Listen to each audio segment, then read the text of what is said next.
everyone, this is Remleiz and Tactica Imperialis, and welcome to this newest episode of Adeptus Podcastus.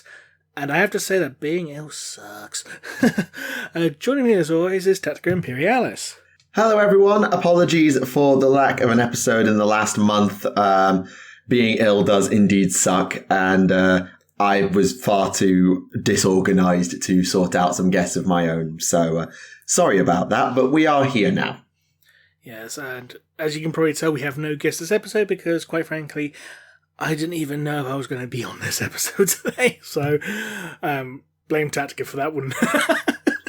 Thanks.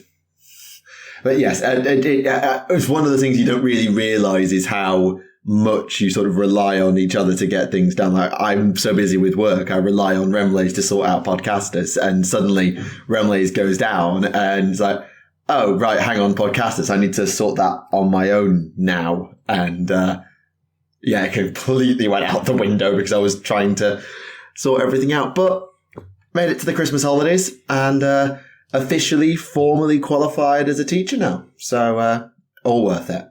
Congrats. Thank you. Right, so in the news, there's a lot that's been mentioned, but we're not going to go through everything because, quite frankly, I don't have the stamina to do that this episode. We've made an executive decision that this probably isn't going to be a 2-hour show, and we're going to focus on the highlights because even if we were both at 100%, then covering all the news of the last 4 weeks would take us 3 hours. So even if we were at full strength, there was no way we were covering everything. So let's start with quite possibly the biggest and most shocking bit of news as of late. New Tau? Space Marine 2. Yes. It's not New Tau, it's Space Marine 2. We'll talk about the Tau soon, don't worry. Yes. But I think we can all agree that Space Marine 2 is the more shocking thing, because it's like 10 years of nothing. It's like, oh, by the way, here's Space Marine 2. What? Yeah, it was revealed at the Game Awards. I was asleep at the time because US timings. But yeah, I woke up and just immediately clicked on YouTube. First thing on my feed is, oh my god, Space Marine 2 trailer reaction. It's like, hang on, rewind a second. What? It completely came out of nowhere. Yeah, so needless to say, I've been getting quite a few recent comments on my What Happened to Captain Titus videos saying how I'm wrong. It's like, well, of course I'm going to be wrong if they came up with something 10 years later.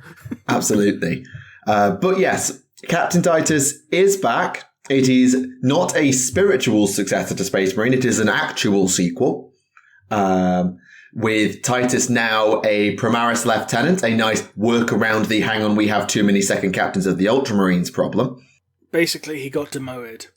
Which would make complete sense as well. There are many reactions on the internet of people nitpicking and tearing apart the trailer on a molecular level. Things like the chain around his gauntlet because he's been with the Black Templars, and the extra service studs trying to date everything. But I watched the trailer and my basic reaction was, oh my god, Space Marine, look at these kill animations, look at these animations, look at these graphics. Yes, inject it into my veins now. Because I'm a little bit basic when it comes to Warhammer video games. Yeah, available on PS5. Shame no one can get a PS5. Please tell me it's coming out on PC as well. It is, yeah, but you're probably going to need something very high. If it's like a PS5 and new Xbox game, you're probably going to need a very high-end PC to play it. I've got a Predator Helios 300 with an i7 and an RTX. I think I'll be fine. Fair enough. And if I'm not fine, tough. I'll just put it on low graphics and I won't care. That's fair enough as well, yes. But, yeah. One thing that I've seen that people were complaining about, and I'd say understandably so, is that Mark Strong's not voicing Captain Titus again. Yes, but it's worth bearing in mind that 10 years ago, Mark Strong was not exactly on the same level he is now in terms of his renown and thus his booking fees. That should probably be kept in mind. And I wouldn't expect Titus to sound exactly the same 200 years later either, in some ways. If he's gone through the Rubicon and who knows what else, I wouldn't expect him to sound the same. I'm not saying I wouldn't have liked Mark Strong back, because Mark Strong is very good at his job. But I can understand why the developers and Games Workshop were like, that's a little bit out of our budget. I mean, it could be worse. He could have been voiced by Chris Pratt. He's voicing everything these days. Yeah, that's even more outside Games Workshop's budget, let's be fair. I mean, they say like Mark Strong was out of GW's budget, but like, wasn't like the most recent thing he did was like voicing Eisenhorn in the Eisenhorn game? And when did that come out? Wait, Mark Strong played Eisenhorn? I'm pretty sure it was Eisenhorn. Yeah. Never mind then. Because that came out in 2016. Oh, right. Yeah. Because what I when I think of Mark Strong, what I always think of is the Kingsman films. That's where I placed him, is the Kingsman films. I know he's been in a million other things. He was in the Eisenhorn game, yeah. Right. Okay, I retract my previous statement. Possibly it wasn't in the devs' budget, which is different to GW's, I guess. But whatever the reasoning, maybe he wasn't asked, maybe he was just unavailable, too busy, who knows. But it is a shame that he's not able to make it back. It is a shame, yeah. I wonder if Leandros is going to be in the game. Hopefully, if Leandros is in the game, all I want is a throwaway remark about you're like a young Marine sort of reminding who reminds him of Leandros. You remind me of someone I knew a long time ago. He's dead now. He was a prick. Yeah, just a quick little, Leandros was a waste of oxygen and can go and stay in that hole. But we'll see. No, I'd say it would be even funnier. He goes up to Leandros and said, I spoke with Gilliman. He said the Codex Astartes did support my action. Fuck you. That would also work. I would approve of that greatly. But they are fighting Tyranids, and the Tyranids look very pretty. They are back with the Cadians, though obviously not Mira, or if there is Mira, then she was certainly not mentioned or referenced in a particular way. I mean, to be honest, Mira's probably dead now for 200 years have passed. Yarrick, say hi. Say again? Yarrick, say hi. Yeah, but that's Yarrick, though. He's too angry to die. Point taken. And considering he's got a Bionicum, he's probably got a few more augmetics to extend his lifespan, considering, he's a hero of renown. No one's going to give a toss about some random lieutenant. True. To be blunt. No, you're absolutely right. But we'll see exactly what the game's plot ends up being, and how they decide how important the game's plot people decide it is, whether it's important or not, or whether it just needs to look pretty. To be honest, as long as the animations are good and the gameplay is fluid, I don't mind if the story is a bit meh, as long as, it completely doesn't break our understanding of reality. I'm just cool. Part of me is worried purely on the basis, the most recent 40k sequel game we got, Dawn of War 3, turned out to be a steaming pile of shit. And I'm kind of worried, please don't... I'm just hoping, please be good. That's all I ask. Please be good. Yeah. Yeah, everyone has a different definition of good, but please be good. Basically, be fun to play, and more importantly, be playable. Yeah, just work. I mean, I'll happily take a 6 out of 10 at this point, Yeah, we'll see. Is it scheduled to come out in 2022, or was that just I think it said 2022. Yeah, I think it said 2022, yeah. Okay. Well, when we have a release date, I'm sure we'll report on it nearer the time. But either way, looking forward to it. Probably I'm not going to do a Let's Play. I would love to do a Let's Play, but I just don't have the time unless it lands right in the middle of summer holidays, in which case, damn right, I'll do a Let's Play.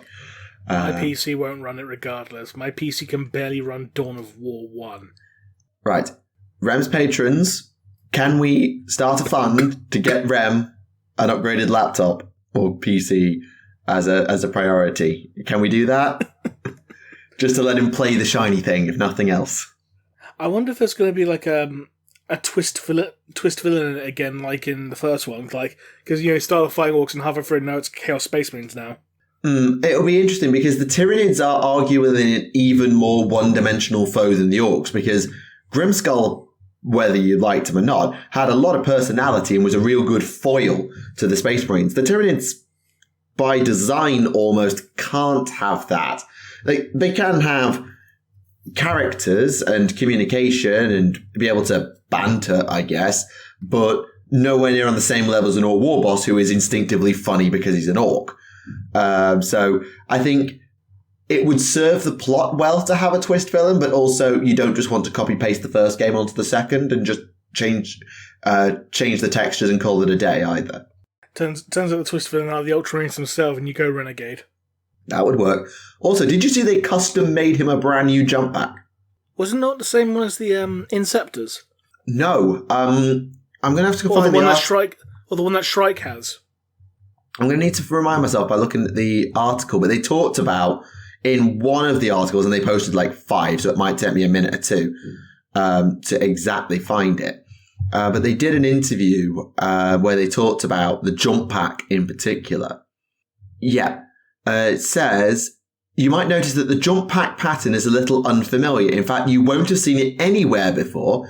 It's a brand new pattern designed by the design studio for the Mark X Tacticus armor used in Space Marine 2. Yeah, because I see that, but looking at the screenshots, it looks a lot like Shrike's. Yes, it does. But I think it's got a couple less veins on it because Shrike's is a stealth armor and thus can do all the stealthy sensory stuff like Vanguard armor can do. Titus is a bit more smashy than that. So I do see the similarities to Shrike's, but I don't think it's just a copy-paste. It's got, actually, yeah, it can't be, because Shrike's has 4 jets, Titus's has 2. Ah, okay. I think, or I could... Look, I mean, it's hard to tell because I'm having to watch a GIF rather than a bloody JPEG, but I'm trying. We'll find out soon enough. We will indeed. I'm just say take anything that's said on Warhammer community with a slight pinch of salt, because they have been known to get things wrong. Like, do you see that thing recently when they were talking about just dragons in general, and they talked about the black dragons and said they were a salamander successor, even though they were never officially confirmed to be a salamander successor? Oops. I did see that article, but it was a month ago, so I have forgotten it. Oops. It's just basically like, they say things like, no, that's no. It's the Emperor's Champion thing all over again. Yeah, I do think though, for something like this, I think they would get that right. I think they would make double sure they got that right. I mean, they could, but they could also just be going for, rule of cool. Also true. We'll find out. I suppose we'll find out. Because didn't the first Space Marine game, like the Vengeance Bolter, wasn't that made specially for the game? The Stork, no. No, the Vengeance launcher. No, it wasn't a bolter. It was a grenade launcher. The one that basically had remote detonating explosives. Yeah, the Vengeance launcher was a custom design for that game, yes. And it was also the most useless fucking weapon in the game. It was terrible. It was shit. Yeah, it's like, you grabbed it and then immediately put it away and went back to the Stalker bolter. Or at least you did if you were me. And yes, I did play a Space Marine game and snipe. What of it? Raven got a heart. Aye. Mind you, once everyone had stopped losing their collective minds over the return of Titus, there was plenty more for fans of Astartes and other things to digest in the most recent weeks. Probably the biggest thing for discussion for us is essentially the Black Library preview. Black Library got a online preview all to themselves, hosted by Wade Price and Adam Troke on Twitch. I unfortunately missed it. I can't remember what I was doing, but I was busy. And they revealed a bunch of books that will be coming out in the next few months in 2022. Yes, and they also revealed 2 models that are going to be available at Celebration as well. 2 Horus Heresy miniatures in plastic for Fafnir, Ran of the Imperial Fists, and Dominion Zephyr of the Blood Angels. Indeed, and a lot of people were very, very upset. Because they were like, these are not exactly accurate. He should not have a beaky helmet and this and that and the other. They nitpicked them to death. Even my Discord server wasn't immune of the nitpicking. I do like Fafnir, though. Oh, Fafnir Ran looks great. It's a proper, old school Viking berserker type character, which I really like. Appropriate for the future founder and chapter master of the Executioners. Yeah, especially with the double axe, yeah. Yes, of course. I've done a video on the Executioners. I should have remembered that. But he does look... It's funny. You have an Imperial Fist who acts like a space wolf and founds a chapter who are basically the Night Lords. Yeah, wrap your head around that one. It's also quite cool to see the assault shield on his back and how they actually, carry their shields, and because I think it's the first time we've seen a model with their shield on their back like that. And it's definitely not an over-designed miniature, because they definitely could have gone a lot further and over-designed this. I think for a character of Fafnir's standing in rank, it's perfectly fine. Yeah. Detail has. Yeah, it's got enough detail to mark him out as a captain, but certainly nothing to put him on like Sigismund's level, which is good. Zephod also looks cool. Certainly someone who... Let's see. I'm trying to think. I don't recognize Zephon's name in terms of future stuff. I don't know if he died at the siege, but for those who may not be aware, he was basically the one hanging around Arkan Land. Right. And he ended up having pretty much all of his limbs replaced with bionics because, or brand new bionics because, his body kept rejecting him. And so that made him feel, inadequate and worthless. And then Arkan Land's like, I'll upgrade him for you. Don't worry. Yeah, so now he's got 2 bionic arms and a bionic leg. Pretty much. It is a cool model. I think the pose is I don't know. It's fine for an assault marine captain Dominion type thingy. I know he's not a captain, but you know what I mean.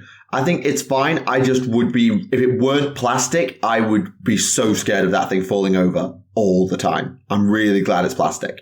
Speaking as someone who's had to assemble Night Lord Night Raptors with the tiniest footprint ever with resin. Yeah. Yeah, I don't fully understand the pain, but having done things like Kinnerai, who are not exactly secure sometimes, and all the people who've done Celestine, I can imagine they understand exactly what we're saying. But at least Celestine's plastic. This is true. This is true. But with these models, I've seen a lot of people saying, oh, this is further proof that Horus Heresy is going plastic, but I just want to point out, Azek Araman says hi, because his model's plastic, so... And has been plastic for 5 years now, I think. I'm talking about Horus Heresy as Araman. So am I. Oh, sorry, I thought you were talking about the new one that came out. No, I think it's about 5 years since the Burning of Prospero box. God, it's been that long, fucking hell. I was in second year uni, I can still remember. I think I was in second year uni. Also, I want to apologise for all the coughing and spluttering. It's quite alright. I can't really hear it. I will try my best to edit most of them out when I'm putting this together. Because no one should have to hear my full-on dying noises. Yes, Nurgle has not quite let go of you yet. No. Damn you, Steve Carino. Agreed. But... let's whiz through the books that we did get to see. So, David Geimer, Kragnos, Avatar of Destruction. So, a Kragnos novel, which is very sensible. Although, to be honest, it's not actually about Kragnos. Kragnos is just in the background and will probably be the main antagonist, which means that everybody is dying. Because it seems to focus on Sigmarites rather in terms of the main characters rather than Kragnos himself. Because Kragnos can't communicate with anyone apart from... oh, what's his name? The Mouth of Mork. Bloody... oh, the one riding the giant turkey. Yeah, vulture guy. Mouth of Mork, I think his name is. Whatever it is. So yes, Kragnos is getting a novel, which is very nice. Glad to see that. I think he deserves it. Eisenhorn Xenos is getting a new special edition. Again. So, Yeah, we've added drawings this time. Yeah, it's a very nice piece of artwork. I don't know if that's an old piece of art, because it looks very old school, or if it's just an old school look with a new school image. I'll tell you what it reminds me of. It reminds me of the old 2000 AD. Right. You know, the old Judge Dredd comics. Reminds me of that. Makes sense. We're also getting an anthology based on random Space Marine successor chapters. Indeed. So we've got a few given by name. The Crimson Fists, the Flesh Tearers, the Emperor's Spears, and the Consecrators, which is a name that many people, I suspect, will not know. Dark Angel's successor. And judging by the cover art as well, we're also getting Red Scorpions as well, which I think would be the first story of Red Scorpions. I can't think of any stories, actual Black Library stories, that have the Red Scorpions as in the starring role. Top of my head, I certainly can't think of any. No, obviously they had all that time. I know it. That probably is Consecrator. So I thought it was Red Scorpion because the shoulder pad, but no, it's actually Consecrator. Yeah, the colour scheme's wrong for the Red Scorpions, isn't it? Yeah, I think the colour scheme's wrong. No, the colour scheme's pretty accurate, because scorpions are basically like grey armour with the red scorpion in a white circle, so... But yeah, looking closer as a consecrator. Yeah, it's the arrow. It's the arrow is pointing to the right rather than upwards. I think that's quite a common thing for Dark Angels, is that they point, the tactical arrow points across the shoulder pad rather than up. I feel like that's a thing. Could be wrong. I don't know. I feel like that's a thing, but I could be wrong. Saturnine, Siege of Terra 4 comes to paperback, as well as the map of the Lion's Gate, which looks as gorgeous as ever. 2 Reader's Choice books getting a reprint, Witch Hunter and Cadian Blood, and Astarath Angel of Mercy is coming back after a very, very short run last year. It is now coming back properly. It's actually going to be, it's like well over a year, pretty much, when this is going to be released. Yeah, they said last Christmas is when it was. Because... because according to the Black Library Coming Soon page, it's coming out in February. So over a year. Because I remember us talking about it on the show. With the killer seagulls, yeah. Sigismund's getting a character series novel in the Horus Heresy series. Indeed, penned by John French.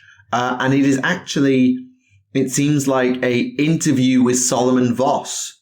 Which is a very nice way to do it. As opposed to an interview with Solomon Grundy. That was a terrible joke, and I'm sorry. I was just taking a drink. That's a horrible piece of timing. But, yeah, it's not quite clear exactly when it's going to be set. It says it's going to happen. It's after the Great Crusade has ended. It says ending. Yeah, it seems like it's happening just before the heresy breaks out. If I read it the way it's written, it sounds like it will be before the heresy breaks out. But yeah, we'll see. Either way, it looks really cool. I love the artwork of him with the Templar tabard in his Imperial face armor. That's an amazing piece of artwork. Yeah, it is. Yeah, that is really nice. I remember someone in my Patreon Discord sort of saying when that was first revealed, and it was basically said like, "Oh, Valrak's going to be very excited."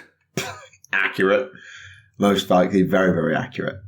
Though speaking of artwork, they actually did a teaser of the cover art for the next Siege of Terra book. Obviously, Warhawk is now out on general release, I believe, in hardback.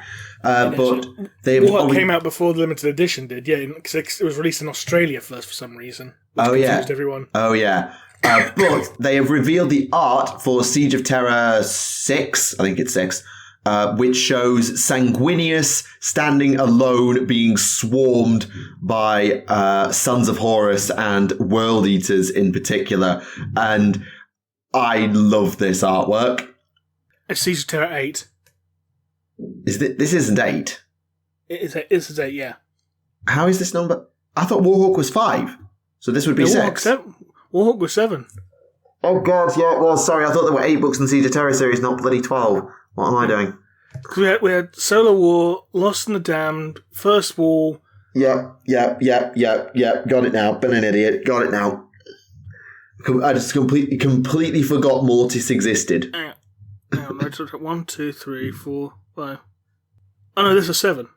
I was counting the novellas as well. Fuck it, no, this is 7. Right. Well, there we go. Either way, we got there in the end between us. We'll get between. What I really like, someone pointed this out actually, is the fact that Sanguinius' hair is all over the place. His wings look battered and burned. He's clearly been fighting for ages. And he's just so done with all of this nonsense. Like, I am going to kick all of your asses all the way off this sodding planet, and you cannot stop me. I don't know. I just think the Sanguinius looks really cool with this artwork. I like that one Son of Horus who's basically looking as if to say, do we really have to go for him? Yeah. You got these nameless goons just charging at him. He's like, yeah, they're all dead. You know they're all dead. They just don't know it yet. One thing was quite interesting. This is something that Oculus Imperia brought up. Mm-hmm. He basically said, like, how much do you reckon that they're going to retcon the events for the Eternity Gate. So instead of it being Sanguinius versus Kabanda, it's going to be Sanguinius versus Angron. I don't think they want to job out Angron more than they want to job out Kabanda. I mean, at this point, all the traitor primates have been jobbed out, to be honest. In fact, I think at this point, Angron's the one who's not been jobbed out at the siege. Magnus didn't get... Okay, Magnus did. Thorgrim hasn't, has he? Thorgrim got beaten up by Dawn so much, he got upset and went home. Pretty much. Oh, yeah. Because remember, as Saturnine Gate, Thorgrim led that attack on the wall, Dawn beat the shit out of her, and Thorgrim went, oh, this isn't fun anymore, I'm going, bye. Hence leading to the sack of the Administratum, right? Say that again? Well, that then led to the sack of the Administratum, didn't it? Because Thorgrim's like, I'm not attacking the walls, I'm just going to smash something squishy. Yeah, I'm just going to go and get high. Yeah. I really don't want them to job out Angron because, as you say, if all the traitor primates have already taken an L, then it really makes it feel like Horus never stood a chance. He was only ever going to win by drowning them in bodies, which... I mean, in fairness, he was never going to win anyway because we knew how this was going to play out from the get-go. No, but okay, imagine you don't know the end result is Horus loses lol. Imagine you don't know that, and you're coming into the siege for the first time. You want the outcome to not be clear. You want it to feel like the traitors have a real chance of winning, but if you've jobbed out every single Primarch and had them all lose, and the only reason they haven't fully lost is because Horus just has more dudes and more guns, I don't know. I get you want to put the Loyalists over as being like superlative strategists and warriors, and Horus got stuck with the runts of the litter. If that's what the story you want to tell, then that's the story you want to tell. I just don't think that's the story you should tell, given that you still want the traitor primates to be galaxy-ending threats in the 41st millennium. Agree, but this was something they actually already pointed out in that one audio drama, War Master, because basically Horus was basically monologuing to himself saying, I'm stuck with the freaks and monsters and broken down useless gits. I wish I had Gilliman. Yeah, like I say, if that's the story you want to tell of the traitors who never actually had a chance because the Loyalists were just better, they were just outnumbered and spread out, then okay, tell that story, fine. But I feel like that diminishes the traitor legions and the Chaos Space Marines in general a lot, that they never stood a chance. In fairness, the traitors' chance of victory that completely went out the window when Parturabo went, screw you guys, I'm going home. Because he was like the only sane traitor Primarch there. True.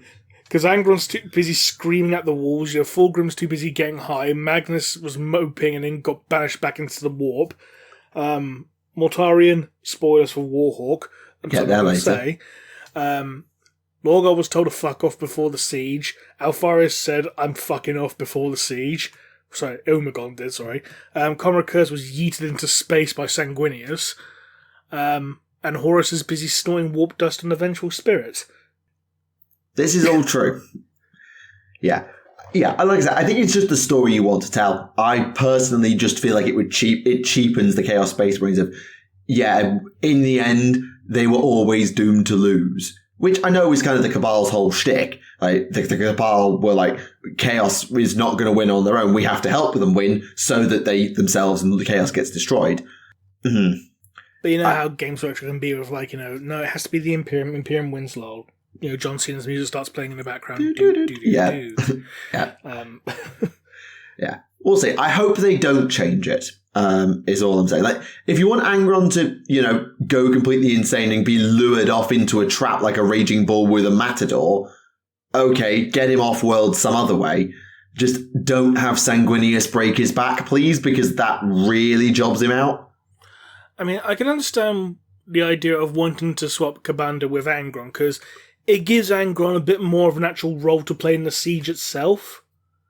True. At this point, he's just running around screaming, and it's like he's not really doing anything. At least Mortarion has a duel with Jagatai Khan. At least Fulgrim had a duel with Rogel Dawn.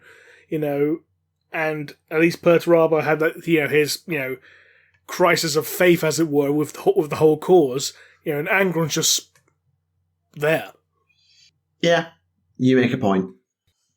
Either way, whenever they reveal it, we will find out, I suppose. Yes. There's also a new Gotrek book, Soul Slayer, which is him against the Ideneth.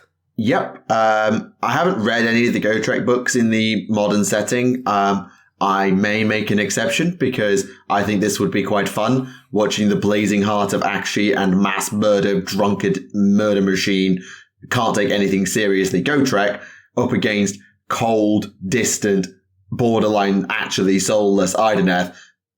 Could be quite funny. Like, what's this drowning magic? This is weird, and all this stuff. Could be quite funny. The next Dawn of Fire novel has been teased, Throne of Light. Yeah, still haven't bought the Space Wolf one yet. Need to buy that. Which should be focusing on the Imperial Fists, Black Templars, and Sisters of Silence. Indeed. We don't get a back cover, although there is a quote here on the leather-bound cover. I have seen a golden figure bound to a throne. I have seen his chains break. I just want to point out that in one of the Siege novels, there was, I think it was like, Euphrates Tequila had a similar vision, but it wasn't actually of the Emperor, it was actually of a demon that was bound underneath a tree. Fair enough. Yeah, it was like, was it Korvax Utterblight, I think it was, that Nurgle Demon Prince. Yeah, I know the name. But they also give us the back cover. So Cor Phaeron is around. That's cool. And their target, and it's going to be wars on the black ships, which I think that's a really cool story to tell. Like what actually happened to the League of Black Ships and what things did they go through during this whole time? Because they needed to keep getting the Psychers to Terra, but how on earth were they going to do that? That could be quite interesting. So that starve the Terror of the Psychers the Emperor needs to survive, and then you find out he laughs in perpetual. Yeah. She's like, what if we don't feed the Emperor today? Oh my goodness, it actually worked. We'll see. But yeah, I haven't actually... Sorry. No, carry on. I haven't picked up Wolf Time yet. I know I should have done, but it's also Space Wolf, so sue me. I'll get there at some point and I'll talk about it if I remember. Fair enough. What's got a new Sisters of Battle novel, The Triumph of St. Catherine? Yeah, which is also a model, for the record. The Triumph of St. Catherine, I swear that's the name of the centerpiece crypt model. The one that's got the person holding the pizza, isn't it? Yeah. The funerary procession, known as the Triumph of St. Catherine, marches from world to world, yeah. So Tomato pizza. Get it? Tomato? Yes, I get it. Oh, wait, I missed this. Wait, that's not a reprint. That's a new Ahriman novel. Yeah. I saw Ahriman and just assumed it was a fancy reprint special edition. It's a new one. Book 4. I know. Book 4, yeah. I completely missed that was a new Ahriman novel. Yes. Okay. Ahriman's going after the Necrons, looking for their time-altering technology. The spirits of the Rubricae are vanishing from their armor while living sorcerers take their place. Shadowed by Harlequins. Yeah. Inject it into my veins. Alright, calm down. Look, the Ahriman novels were some of the first Battle Library novels I really engaged with, and they are some of the best pieces of Battle Library fiction I've read because I've got a lot of nostalgia for those books. Yes, I'm really happy about this. Yeah, Sorry. Finally getting book 4. I mean, to be fair, I kind of reacted this way when they revealed that new Soul Drinker novella. I was like, new Soul Drinker book? What? Yeah, fair enough. Yeah, you understand why I feel the way I feel right now. Yes. And a lot of people probably got very excited about a Huron Blackheart novel. As we should. I would say the limited edition reminds me a lot of the Ghazghkull one in style.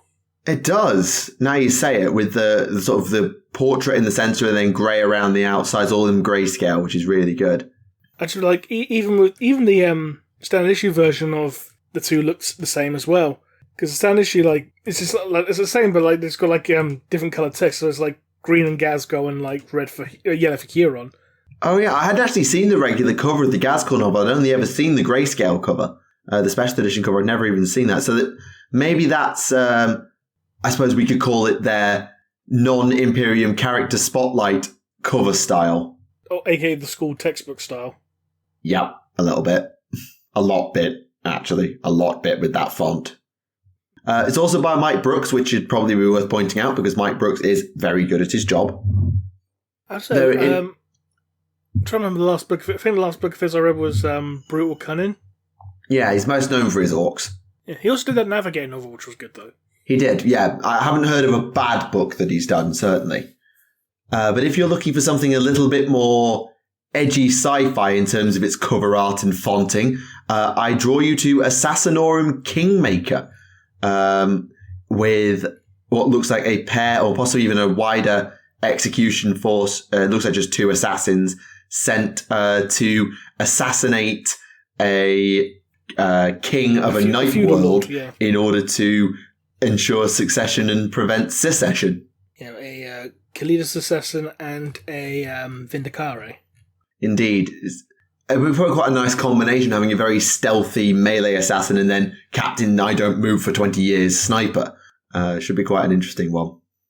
And then there was a one about the two witch hunters from Broken Realms Kragnos, the Vendensts, who are getting a novel called Hallowed Ground by Richard Strachan, based around Exelsis. And there is going to be a further lineup of the Eisenhorn stuff as Ravenor Rogue is getting a signed special edition. Yes, it does look very pretty, that one. It does. It looks nicer than the Eisenhorn one. I mean, it looks a little bit like it's changed straight out of the Matrix, to be honest. Maybe it might just be the green font and all the inquisitorial symbols that look like they're falling across the page, but it makes me think of the Matrix, and I don't know why. Fair enough. But that being said, the Black Library Coming Soon page has been updated with further books that weren't mentioned in this. Oh, I haven't had a chance to see this. Like, for Age of Sigmar, we've got the Harrow Deep Anthology, which is Warhammer Underworlds. Yep, standard fare. Gitslayer coming out in paperback. Yep, Gotrek and Felix. The next book in the Twice Dead King series, Reign, is coming out in January, both in special and limited edition form. That was quick. Day of Ascension by Adrian Tchaikovsky. Heard about that. We talked about that when Nate was on the show, so yeah. Book of Martyrs is coming out in paperback. A White Scars anthology in paperback as well, called Masters of the Hunt. Sounds fun. We'll see how much of it's new and how much of it is a reprint. It contains the novels Hunt for Valdorius and The Last Hunt, the novellas Blood Oath and Hunter Snare, and 4 short stories, which is a pretty good deal. Yeah, depending on price point, that does sound like a good deal, because Hunt for Valdorius is good. A new Deathcore of Krieg novel called Krieg, original. I mean, it's Krieg. They're not exactly known for being clever with their naming conventions. I mean, considering that the first Deathcore novel we got was called Dead Men Walking, that's a much better title. I'm sorry. Oh, yeah, there was actually an article on the Astra Militarum novels, now you mention it. Pariah's coming out in paperback, and we are also getting... bloody hell, where is it? There's the Katakan novel. Yeah, called Katachan Devil, yeah. Yeah. With a guy on the front cover who looks like the guy from the reboot of Bionic Commando. God, that's one that I definitely don't recognise. And there's also a couple of new Warhammer horror novels coming out as well. One called The Bookkeeper's Skull, which looks like a 40k based one because it's based on a capital world and has an Enforcer Cadet and Faith in the Emperor, blah blah blah. And a Age of Sigmar one called Gothgul Hollow in a Shaishan town. Alric Gothgul secludes himself in his castle to study while his estranged daughter wanders the forest. A terrible family's secret. Face their cursed past. Okay, yeah, classic. Yeah, plenty there to dive into and enjoy. Certainly think I will try and pick up Day of Ascension. I've said that before. I need to pick up both Twice Dead King novels, to be honest, because I haven't had a chance to read Ruin yet, and I want to. We'll probably pick up the Kragnos novel. Might pick up the Krieg novel or the Katachan novel. Probably not both. But I think I'll pick up one of them. Depends on what mood I'm in. Because Krieg is going to be a lot more somber and Katachan is going to be filled with badassery and bad jokes. to be honest, I imagine the Krieg one to be a lot more memey, given how the Kriegs are viewed in the community. Possibly. Selling gas mask and shovel noises. As the joke goes. Yeah, we'll see. But either way, plenty of new books to come and enjoy in early 2022. And I certainly can't wait to try and read a few of them. I would say, Twice the King sequel came out really bloody quick, didn't it? It did. Ruin only came out, 3 to 6 months ago? If that. Yeah, because we were still worrying about Twice the King spoilers when Nate came on the show, 2 months ago. Yeah, because Twice the King Ruin came out... Oh, apparently it's not even out yet, according to... Apparently it's coming out in 2022, August 2022. It's no, it's already out. Yeah, maybe it's supposed to say August 2021. See if I can actually find an actual proper release date. Yeah, it's saying its release date is 2nd of August 2022. It's no, it's already bloody out, you stupid... Yeah, it came out in October. Yeah, so that's... November, December, 3 months. 3 months turnaround for 2 books in the same series, with special editions for both. Blimey, that's fast. It's I can only imagine that Nate was snorting a lot of warp dust to get it done that quick. Either that, or they've been sat on them for 2 years while he finished the second one and then thought, oh wait, pandemic, we need to push this first one out to get the second one out on time, go! And just rushed it out the door, I don't know. You just I'll tell you what it is. It turns out Nate's hands are that guy from Ghost in the Shell. His fingers just split into 10 more fingers, and he's just so he can write 1,000 words a second or something. Yeah, I think there's many writers would wish for that as their superpower. All the while you got some Eurobeat playing in the background, just running in the 90s as he's typing.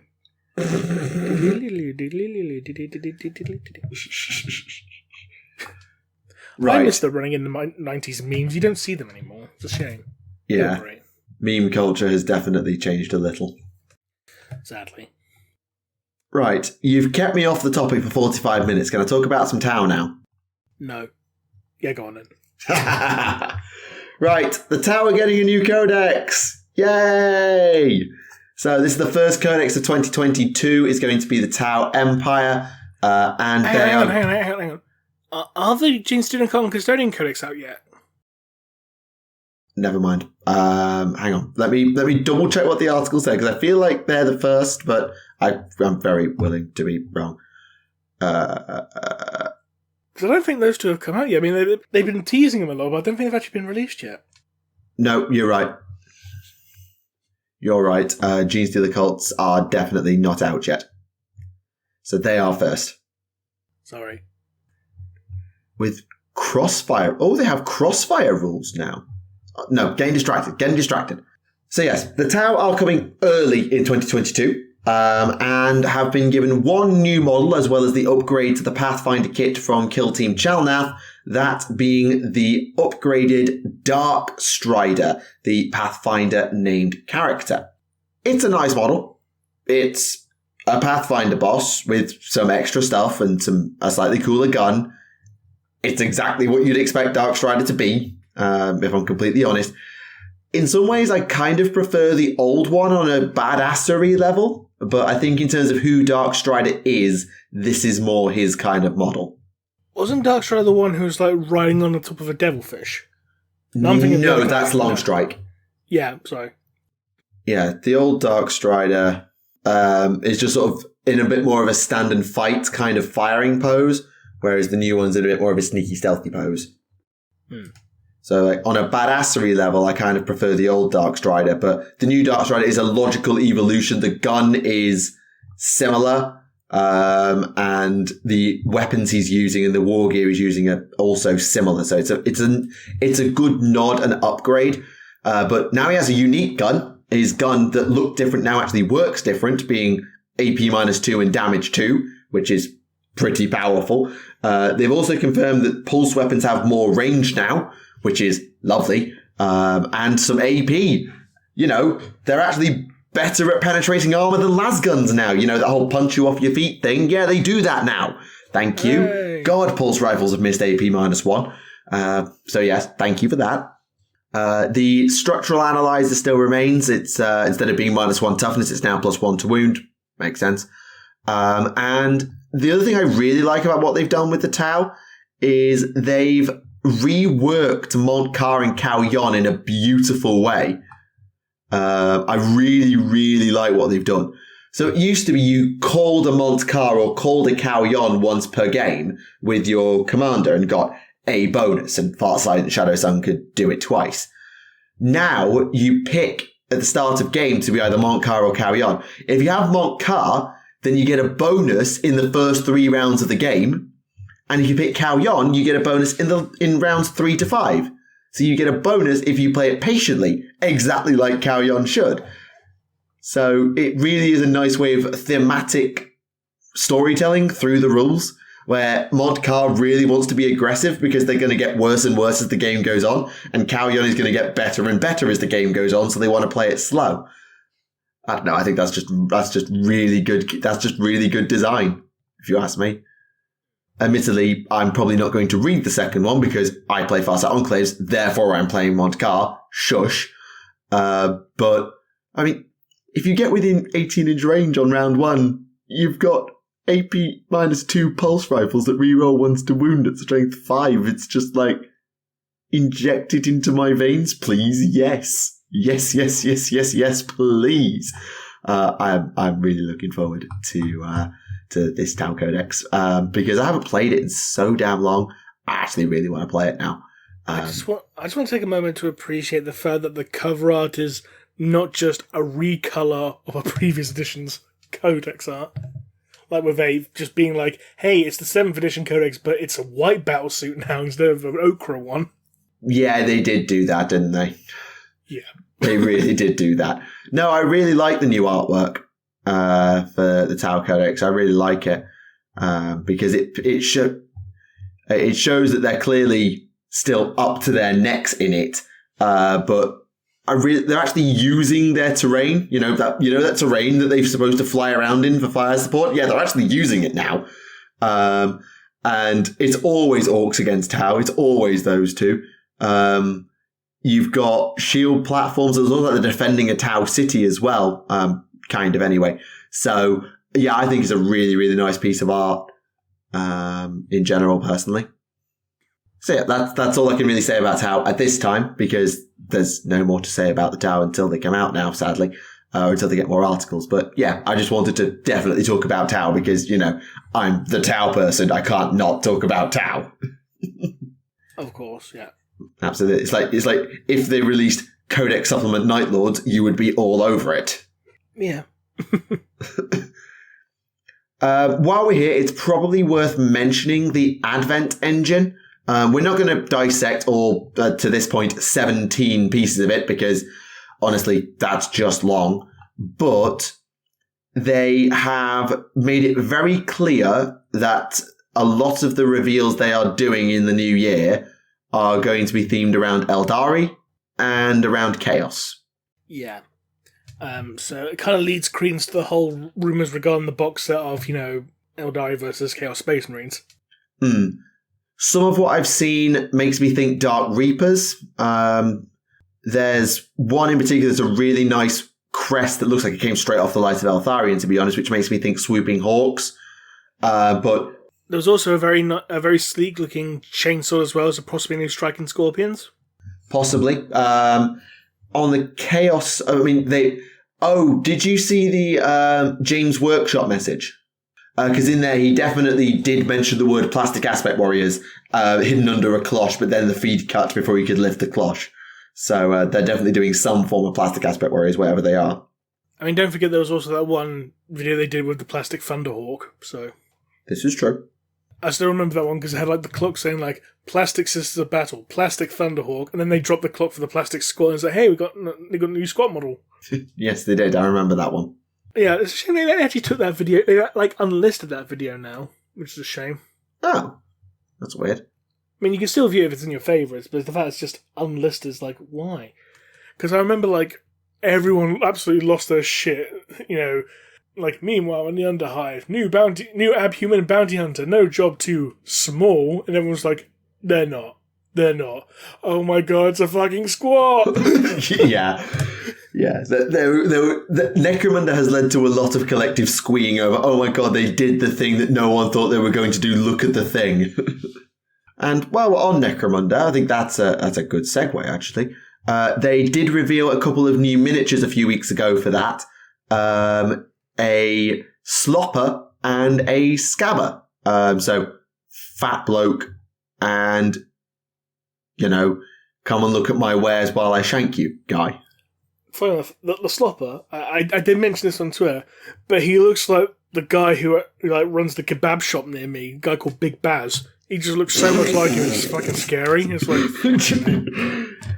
You can imagine that, obviously 40k a touch, but you can imagine, you can just imagine. I'm sure that those of you who are British he just go into a store and he just goes chili sauce, kind of thing, Yeah, anyone who's, particularly this is something if you're British, I think, you can just, hear this guy's voice and imagine this sort of individual working in your local kebab shop or the unsanitary joint of choice. Oh, that doesn't remind me. It's a slight tangent. It's relevant to the fact it's a kebab shop. I am going somewhere with this. So, in my town, in the town I grew up in, there was a kebab shop. I'm not going to name names just because potential legal ramifications. Mm-hmm. There's an urban legend regarding it that the guy who ran that shop found out that his wife was cheating on him with some other guy, and apparently he killed the guy and turned into a kebab. Into a doner. And that kebab shop did get shut down shortly after those rumours got started, so there might be some credence to it. That's why I'm not naming names, because I don't want to get legal trouble. Yeah, fair. Also, can we appreciate he's got a Necromunda tattoo brand on his arm? If you look at the Slopper's left arm, it looks like a Necromunda brand. Because it's not the Aquila. It really reminds me of the Necromunda skull, cum Aquila, that they often use. Oh, yeah. That's cool. Yeah, nice touch. Also, I do want to point out, no, Big Baz wasn't the guy who killed someone turned into a kebab. No. Okay, yeah, just for the record, let the record show. Oh, when did that drop? What? The halfling slopper. Hang on, halfling? Yeah, there was a rattling slopper. Yeah. I have never seen that miniature before. Is it for Necromunda? Yeah. I'm just scrolling back now, looking for Necromunda articles, see what I can see. His name's Big B Crumb, and he was actually had rules in the newest book. Yeah, the name doesn't ring a bell, if I'm completely honest with you. Oh god, I fucking hate Forge World's new thing. It's like, oh, you got to fill in a fucking capture before you can actually go onto the bloody site. It's like, just let me go onto the fucking site. Clicky Jimmy. Yes, I am clicking the fucking boat. How many times do I do that? I had to fill it 4 or 5 captures. Yeah, Big B Crumb Rattling Slopper, 20 quid. Yeah, I must have missed that one. I can't see it in any articles particularly. Might just be hidden away in a Forge World pre-orders article that I just didn't read. He must have been a stealth release or something. Must have been. Yeah, because I was looking at the picture of the slopper and I saw the rattling. I was like, when the fuck did that come out? With his one shoe. Poor bastard. One shoe and no idea how to carry a ladle. It's a rattling, what do you expect? Ouch, rude. Mind you, if you're looking for short and blasty, then I'm afraid I need to take you over to the Gridiron as they revealed Barrack Farblast, a literal bazooka ball launcher. AKA the Squat Devastator. Jeez. I know it's a dwarf, not a squat, but... Yeah, I know. But, yeah, it's definitely a thing. It's Blood Bowl. Blood Bowl's crazy. Agreed. Apparently they've had to nerf Snotlings. Nerf Snotlings? Yeah. So, in the Snotling team it was fine, but the swarming rule was proving potent for other teams that can use Snotlings, so we've nerfed them. They've nerfed Snotlings. Oh, sorry, just looking at gone on a tangent. Just looked on Warhammer Community site, and someone's basically done what are effectively Bioshock Big Daddies, but as knights. Yes, they have. That article came out today, and they are freaking amazing. Is that Mr. Bubbles? The Court of the Fisher King. Oh, someone's finally done the right thing with that Mechanicus transport and actually turned it into a fucking hovercraft. That's brilliant. I love it. Yeah, there's some really cool models in here. Really cool article. If you want to check it out on Warhammer Community, there's that pilot has an Ideneth's head. Yes. That's really cool. I approve of all of this. That rat ogre isn't that special. It's fine. So yeah, I think in terms of big news and things we found interesting news, I think we've covered ourselves. Mm-hmm. So I suppose the question becomes, how much Warhawk do we have time for? Well, I've finished Warhawk, so I can try and talk about it, see if I don't die before doing so. Yeah, honestly, if it's not happening, then don't push yourself. We've been going an hour, so... When did we get to last time? Last I remember, Lorgar had just shown up in Erda's dream sequence. Erebus. Sorry. The entire log has been. I've got the wrong word bearer. Right, oh yeah, so the books have been out a while, so I don't think I need to put a spoiler warning, do I? If it's out in regular edition, then I think most people might have had a chance to read it by now. So I think we're okay. But if you do want to skip ahead, then just, start skimming, maybe skim about 10 minutes and see where we are. Yeah, it came out in October, so with the standard edition. It's been out 2 months, so... Right, so last time when Erebus and Erda were having their chat, and Erebus was basically threatening Erda, he summoned what was described as... Well, they're implied to be 4 greater demons, like one of each Chaos God, but they're stated to be aspects of the gods themselves. Like, one's like a snake, the other's like a bull, etc. So I don't know if these are like actual avatars of the Chaos Gods themselves, or just random, just big-name demons, even greater than Great Demon kind of things. I don't know. I somehow doubt Erebus has enough sway to channel the gods into the realm just for a random dream sequence. No, it wasn't a dream sequence. He was actually talking to her. Yeah. It wasn't a dream sequence. Sorry. So Erda basically starts beating the shit out of these demons, because remember, like, Erda is like the most powerful perpetual after the Emperor. Yeah. And as she's doing so, she's like changing form. So she's changing from her regular appearance to like a young girl and then to an old woman constantly. Like, she's basically like being the embodiment of, like, in Wicca, you got, like, the Mother Maiden Crone. I think it's called the Morrigan. Not that Morrigan. No, it's called the Morrigan. It's like, representation of like the waxing and waning moon. Right. Very symbolic. And she ends up like beating the shit out of all 4 of these godly aspects, but she gets badly wounded in the process. And then Erebus basically finishes her off by stabbing her with the Anathane blade. Which is a perpetual killer, so... Yeah. But before he does so, he's basically saying, like, it's a shame you could have helped her, but, I can spare your life. All you have to do is worship me. And then Erda just spits in his face, and then he stabs her. Makes sense. The White Scars and the Terran 1st Armoured Regiment are making their push against the Death Guard. And this ends up leading to a sequence where Mortarion and Jagatai Khan end up facing off in battle. Again. Jagatai gets bodied pretty hard at first. Like, ends up having, like, his arms broken, his ankles broken, yet he's still able to run around on broken ankles. So I'm just thinking, that's gonna fucking hurt. Okay, it's Primarch, so not no, but also no. Jagadai's basically taunting Mortarion, saying, "Oh, you're weak because you had to, sacrifice yourself to the Chaos Gods to end your suffering. You're a weakling. You're not that tough." Mortarion gets very pissed off about that. Yeah, just go for that low-hanging fruit, Khan. Go for the weak spot. Why don't you? I mean, it is Mortarion's glowing video game weak spot, but still. And Mortarion's basically like, why are you fighting me? I can't die. And Jagatai's like, I know, but I can, and that's what gives me the advantage. And Mortarion's like, what? Mortarion ends up impaling Jagatai Khan on Silence, his scythe, to which Jagatai basically pulls the scythe through, basically, to pull himself even closer to Mortarion. Mortarion's like, what the fuck are you doing? And Jagatai Khan's like, surprise, bitch, cuts off Mortarion's head, and Mortarion's banished into the warp. And there's like a massive explosion, a warp explosion that happens as well. And all the Death Guard are like, what the fuck just happened? But Jagatai Khan is, quote unquote, dead at this point. Certainly he'll be MIA. No, he's like a broken, ruined mess. and all the White Scars think he's dead, to the point where they're screaming Damag, Damag, which is basically like the Chagorian version of Vendetta, Vendetta. Yeah, so anyone who's left standing is going to die real quick.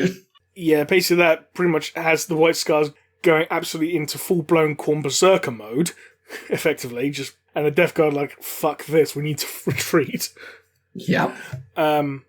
And basically what happens, like, they end up strapping, like, Jagatai's pretty much lifeless body to, like, the back of a tank to carry it, because they couldn't fit it in the tank itself because he's too big. See, Jagatai Khan did ride on a Razorback that one time. It wasn't a Razorback, it was on top of I know. It was a Lehman Russ. I know, but I had to make the joke. Yes. Also, there's the fact Razorbacks weren't around at this point in time, yeah, but anyway. I know, but they don't know that. Yeah. So, like, they took scans of like, Jagatai's body, and for all intents and purposes, Jagatai is dead, but he gets better, later on down the line, because we know he does. Yep, he's there at the end. Yeah, how he gets better, we don't know yet.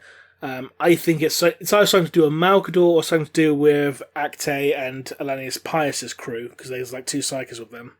And they've obviously been involved with the Scars before, with the whole Rebel Arbiter stuff. Also, does this not have a few hallmarks of the whole Ragnar Ghazghkull thing? Like, super big boss takes out the brave Imperial hero who just has to get close so he can cut off the bad guy's head, and is so broken that basically there's only one way they're ever going to survive, but the bad guy just comes back anyway because it's fine. Now that you mention it. So I got, especially when you sort of say that he's been impaled by Mortari and he's going to die, but he's like, I'm taking you down with me no matter what the cost, and just lops his head off, same as Ragnar did to Ghazghkull. But I do like the way that Khan, that whole discussion about I can die, you can't, because it makes Mortarion lazy. And it means that Khan has to fight on the edge because he can lose. And if he loses, he dies. If Mortarion loses, it's kind of no big deal in the long run. But it can make Mortarion lazy or sloppy or not at his best, whereas Khan has to fight on the edge, which really suits Khan's personality. I really like that quote. But after that, they said that the White Scars had to, basically start pulling back because, hey, traitors have started to march on the Eternity Gate. Meanwhile, Sigismund is leading here his Templars, and they're beating the shit out of a bunch of random traitors. He ends up getting into an actual duel with Khan the Betrayer, even though he's not called the Betrayer yet. And he ends up absolutely bodying Khan, full-on, cutting off his limbs and, caving in his skull and killing him, because we know Khan originally died at the Siege of Terra, but got better. Yeah, because of blood magic, yeah.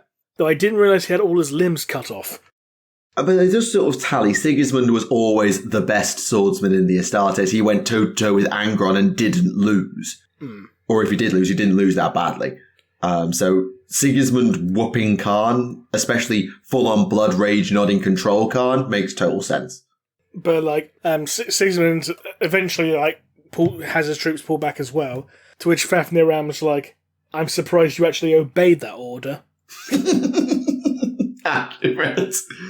And Sigismund's like, orders are orders, and he's basically thinking, well, I have to do what Dawn says, because he's not only my father, but he's also, the son of a god, and so it's like, oh, he's going even more religious nutjob. Yeah. And as much as Sigismund would probably not want to admit it, he probably doesn't want to lose. At this point, he's tried his run away and let it all happen tactic. Now he's like, we need to win so that the war can continue. So yeah, they can't. I think you can understand him obeying that order of, don't let us die here, Sigismund. I get that one. After everyone starts pulling back, Dawn's thinking to himself, you know what? I didn't like it at first, but he's damn well earned that title of the Emperor's Champion. Reference. Well, it's because all the religious civilians seeing Sigismund, and they kept calling him the Emperor's Champion. It's just people calling him the Emperor's Champion. Okay, well, fair enough. He earned that title. I'll let him. Yeah, it's I don't like you. I don't like what you stand for. I think you're an idiot. But you know what? You are bloody good with a sword. Fine. Yeah. Again, I apologise for all the coughing and spluttering. It's not nice. It's okay. It's all right. You, Steve Carino. Yeah, I don't care if you're ECW champion, you suck. Yeah, I wish I could do more to like talk, but I don't know the story because I haven't read it, and I kind of have to let you talk. It's fine. Try and remember what else. So we've wrapped up the Urda plotline, we've wrapped up the Dawn plotline, we've wrapped up the Khan plotline. Yeah. Was there anything on the Alanius Pius plotline this time? They managed to infiltrate get inside the walls of the Imperial Palace. Good. Which, considering that the Imperial Palace is basically the size of the entire Himalayan, plateau, it's a very, very big place. But there was a very cool scene where, they're, flying over the traitor army and, very high up in just a tiny little shuttle. And then, a Hell Talon, aircraft spots them, and there's, a bit of a dogfight, and there's oh shit, we're being shot at, oh god. And then, Acte's just don't worry, I got this. Psychic crushes the Hell Talon psychically. Hell Talon explodes, huge massive explosion in the air, to which all the traitors below look up, because obviously you're going to notice a massive explosion. It's what the hell happened there? Ooh, little shuttle, let's shoot it! Yeah, that's just the definition of, this was not a good idea, was it? It was either that or get shot out of the sky by a Hell Talon. Yeah. Risk getting shot at by all the traitors or be shot down by one guy. I think to be fair, if you're in a shuttle, you've got a better chance of surviving, bolt fire and lasgun fire from below than, twin melter cannons from a Hell Talon that's right up your ass. This is true. I'm not disputing that. I think that was about it. Yes, I think the novel just ended with the words for the Khan at the end of it. So yeah, makes sense. Because they brought Chagotay's body back, and Malgador went to the tank command who brought him. I was you brought him back. He's yes, and grabbed their hand and was shake it through, saying thank you, and then they took Chagotay away to put him up to life support machines and stuff. Yeah, makes sense. So he got better. He gets better. Overall, pretty good book. Overall, something happened at least. Exactly, yeah. I mean, in fairness, that's kind of unfair to say, because, pretty much all the Siege of Terra books have had something happen. To be honest, I think the hardest one for me to get into really was the Solar War. That's purely because I'm not a fan of naval combat, so I just found it was just a bit of a slog for me. I mean, it wasn't bad, but as far as the Siege novels goes, it was probably the weakest. I feel like the Lost and the Damned didn't have much happen. Lost and the Damned had the problem of it overhyping fucking Gendor Scrivok. Oh yeah, you hated it because of the Gendor Scrivok problem. Yes, I remember now. It was stupid because, hey, Angron's rampaging throughout the ship, what do we do? I know, let's call Gendor Scrivok. He'll help us, he's so cool. It's no. What is this, Bronbreaker? God, why the fuck do they call him Bronbreaker? He looks like a Steiner, oh, no. He is a Steiner, He wrestles like a Steiner, just call him Bronson Steiner, or Bron Steiner. What have I done? Or Rex Steiner. So I was opponent what they originally wanted to call him, Rex Steiner. Oh no, I've set Remleiz off now. Don't get me wrong, Bronbreaker's a great wrestler, but he has a shit name. Yes. Just like Von Wagner. He's the son of one of the Beverly brothers. Just call him fucking, the name of... They want to make a big deal about how it's our new generation of the new generation, but in NXT it was okay. Well, you got a fucking Steiner, you got a Beverly, you got fucking Buchanan there as well. Use that fucking names. With your fucking unicorn diarrhea coloured logo. Oh no! Oh, I'm sorry. Well, I'm not sorry, viewers. That was quite that entertained me. Okay. Shall we hit a couple of questions before we wrap up? There aren't that many. We can try, yeah. Yeah, we can have a look. Question. Would you or 40k Theories ever consider putting together a curriculum for a Warhammer 40,000 history degree? Oh, God. With how convoluted it is, you'd need a fucking doctorate. Yeah, they did say at a university level. That's your introductory course. Are Tau aware of blanks, and what do they do about it? I have no idea. You probably know because you're the Tau expert. I don't think it's ever come up. in all truth. I don't think it's ever come up. Obviously, they've been around blanks because they've had, for example, there was the, what are they? The Codex assassin that went after Anvar and killed him. So they are aware of the concept of blanks, or they may be, depending on how well their human agents knew the Assassinorum. Did they view the blanks as blanks, or did they view them as just another type of quote-unquote mind science? Yeah, again, that's the point where it's not clear. I don't think it's mentioned in Psyche Awakening 5 either about it. I suspect that there are some humans that they feel intensely uncomfortable around if they so happen to be blanks. But they probably feel uncomfortable around psychers too. But because it's such a rare mutation, like 1 in a trillion, and those who are blanks are very quickly scooped up by the Imperium, finding a blank defector would be very, very rare. And having a blank born to a defector would be astronomical odds. So I just don't think it's ever come up, or if it has come up, it's only come up in the cases where they did not have someone on hand who could explain it.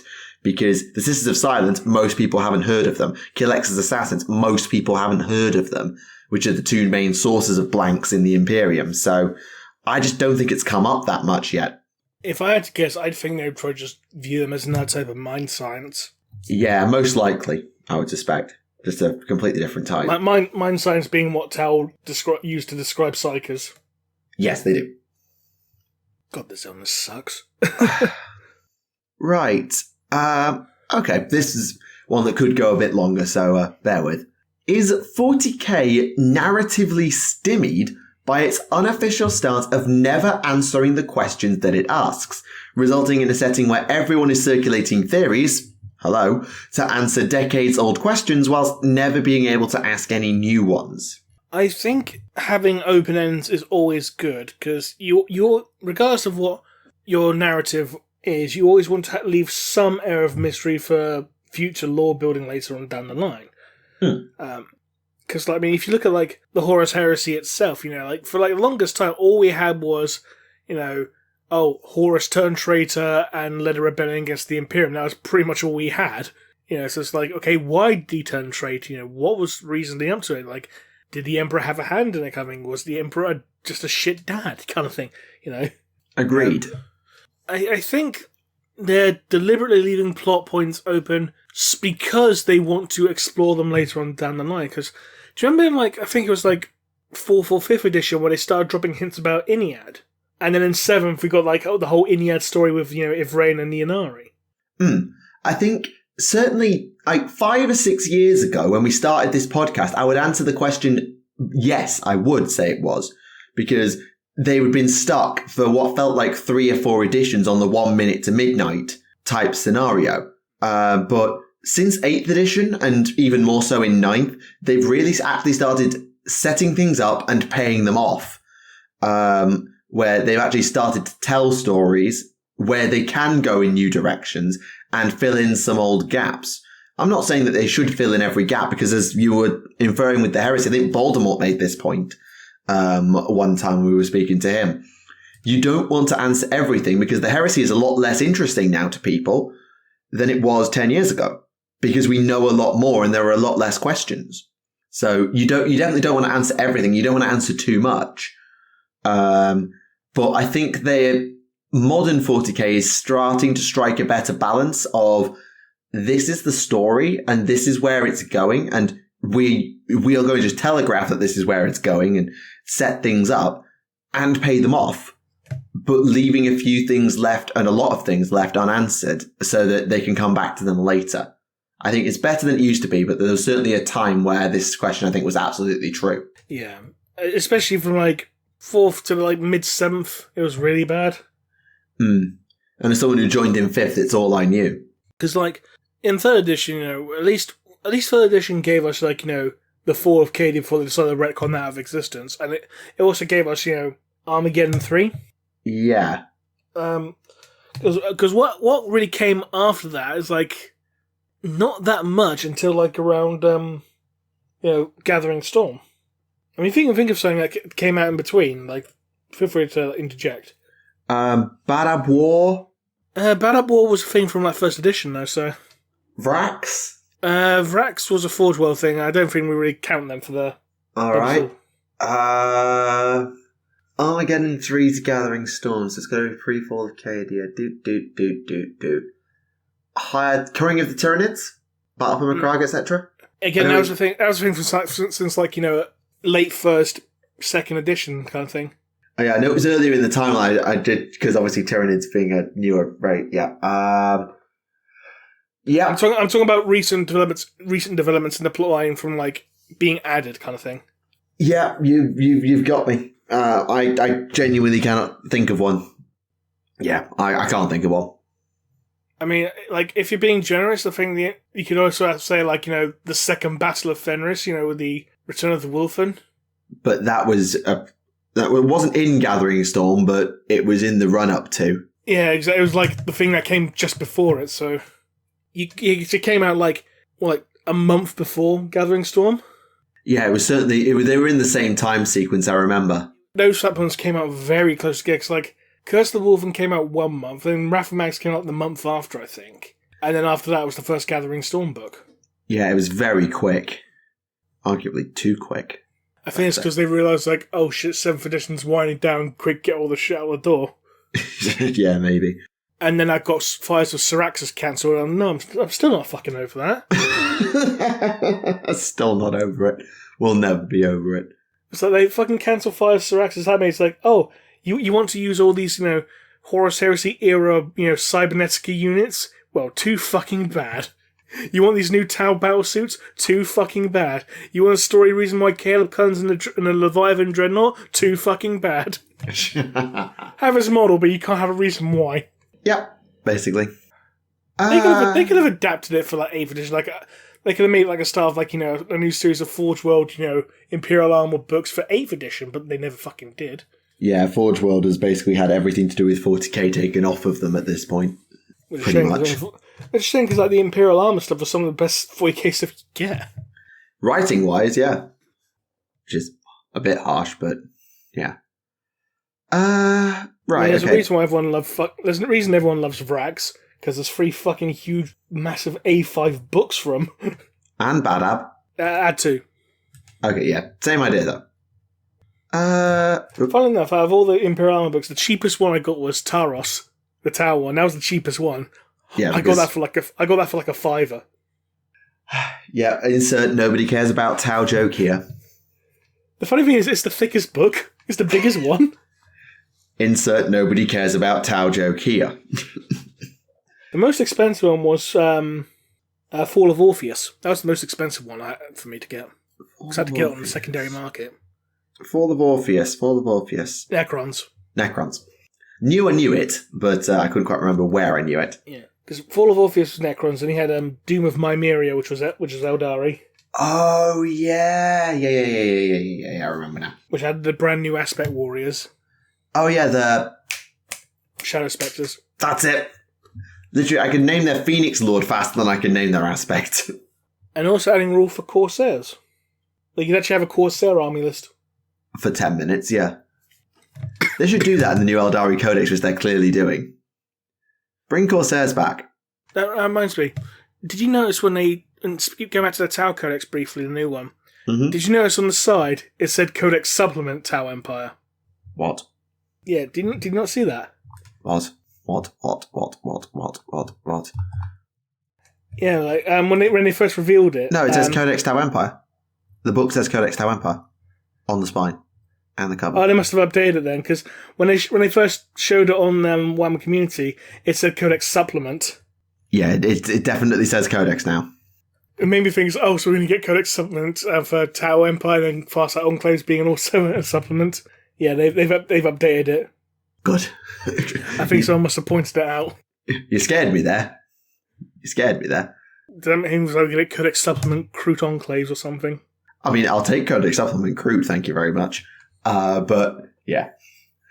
I don't know. I still want them to revisit the Dogs of War concept. For those of you unaware, Dogs of War in, 5th edition Warhammer Fantasy, or was it 6th edition? One or two. Basically, it was an army list that was all mercenaries. So, like, it's like you could either make an entire mercenary army, or you could, like, use these in pretty much any other army you can. So you can have some variety. Like, if you want to have, like, say, a lizard man army with a high elf dragon mercenary, go right ahead, kind of thing. Well, you can now with the Mega Gargants. They can do that. But my point is, like, because like the Dogs of War army list, like, you had like, such an eclectic mix. Like, you had like Dwarf Slayer pirates, you had Estalian pikemen, a High Elf Dragon Rider, all in the same army kind of thing. Yeah, it's not the same concept exactly, but I think in terms of keeping AOS cohesive, they've tried to revisit the concept with the mercenary nature of the Gargants. They could go further with it, absolutely, and I wouldn't say no to revisiting the idea. Especially with Fire Slayers and Caradron and things like that. But my point being to revisit that concept, but for 40k. So you can have like a bunch of like mercenaries. So you can add things like some minor Xenos races like Terrellian dog soldiers, for example. Some crew mercenaries, Terrellian dog soldiers. Maybe like squat mercenaries, some HRUD. Have a nice mix of like mercenaries. So like saying. Like, they're all being hired by like a rogue trader or something, I don't know. Human pirates, Blood Axe Commandos, Ogrins, like Drukhari Eldari Corsairs, that kind of thing. All in the same army list. It's definitely the concept I'd be down for. I just think, especially with the way the galaxy is now, it'll be a bit harder for them to justify plot-wise. It's like, how does this army exist? Why does this army exist? Type thing. Get a competent writer and you can do it. If you can justify Blackstone Fortress and like the reason why all these different species are living together on one space station. True. Yeah, and it's being policed by a bunch of Ogrins. Like, you break the law, they beat the shit out of you, kind of thing. I've just realised I'm getting rid of a Guardians of the Galaxy vibe off of Blackstone Fortress. Just hit me. Except we've got no raccoons or trees. No, instead we've got dog people and robots.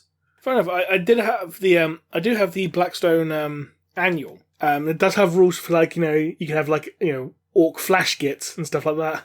Yeah, I remember them doing that sometime before Escalation, I think. And there's also like rules to use Bullgrins and stuff as well, which would be very cool. Always down for slab shield smashers in tight corridors. Cool. Can you imagine that band going into Battlefield? Who are you taking with you today? I'm taking the Man of Iron, I'm taking the Bullgrin, I'm taking the Ogre, I'm taking the Flash Gear. No nonsense today.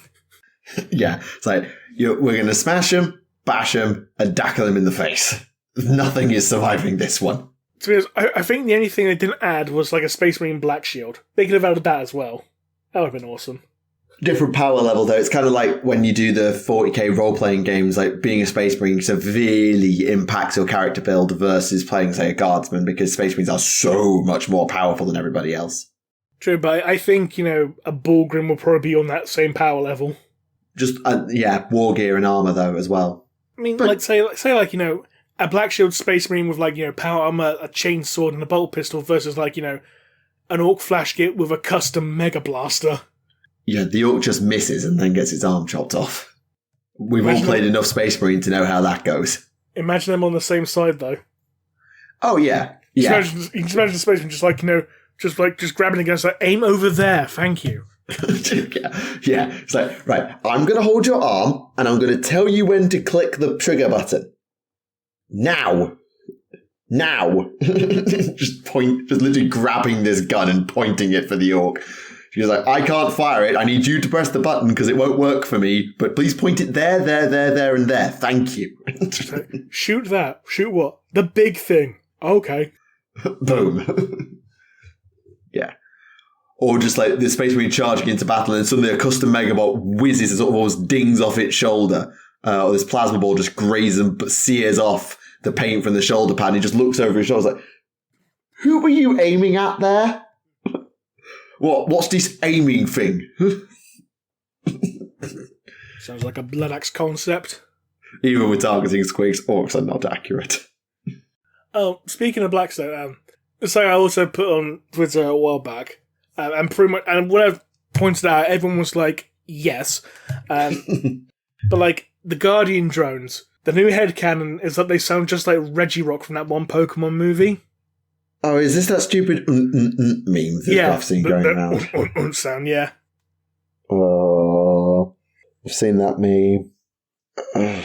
The thing is, though, I asked Darius Hinks about that because he wrote the Blackstone novels, and I asked, what do you reckon? And he was like, absolutely. So there you go. It's canon that the Guardian drones sound like Regirock. Say canon, but in huge quotation marks. Yeah, absolutely. We should get Darius on the show sometime. We've had him before. Oh yeah, yeah, we have again. So it's just you can tell I haven't podcasted in a while. I'm all over the place tonight. We need to bring him back. There's a few people we need to bring back. In fairness, there's a few people we need to get on. Mm. Yeah. Lots of things to arrange now that we're free and on form a little more. We're on what episode? This 137. This one. God, we're going for that long. Jesus Christ. Which means we have 6 months to put episode 150 together. 6 months for you to put episode 150 together. Hey. Oh no, we haven't swapped the numbers. If I only had done an episode while you were sick, I could have swapped the numbers and made you organise episode 150 instead. Damn it! All right, fine. I'll see what I can do. Anyway. We'll just have Frederick break fresh again. No, I refuse. Admittedly, I love going back and listening to episode 100. I do. I've genuinely gone back and listened to episode 100 a few times. But I just wish we'd recorded the whole thing because we were on that call for 4 hours? Something like that.